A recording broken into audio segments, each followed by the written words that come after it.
Glyphosate, basically kills all bacteria. So it's a broad spectrum antibiotic, which can lower the health of everybody who eats food that is made with glyphosate. And a lot of food, even organic, sometimes the organic gets a drift of the glyphosate because they spray it with a plane, and it just goes everywhere. And they really douse GMO food with glyphosate because it's glyphosate resistant. I mean, so that everything dies except for the plant that they're spraying on it. All the green around it dies.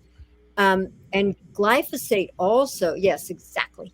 And Yep, there glyphosate it is. also, has been linked with non-Hodgkin's disease. And Robert Kennedy and his team have gotten, I think, $2.2 billion for about 40,000 home gardeners, because the gardeners were using glyphosate because on the picture of the glyphosate, it's a guy in, shorts and bare feet and a bare top spraying, Hmm.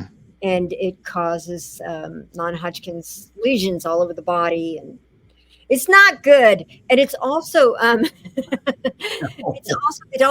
the soil has a microbiome, and the microbiome in the soil is what is part of what gives us our nutrients. The soil gives us our nutrients, but you need the microbiome for the soil to be alive. And just like we need our microbiome to be alive.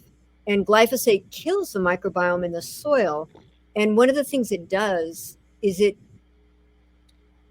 when you have healthy soil, the soil sequesters water and carbon. So it sequesters water. So then when there's a drought, it it doesn't affect that soil as much as it might. And when you have dead soil, it has nothing to hold it together. There's none of these little sponges of water or carbon or anything to hold it together. And so you get all this topsoil loss that goes into the ocean.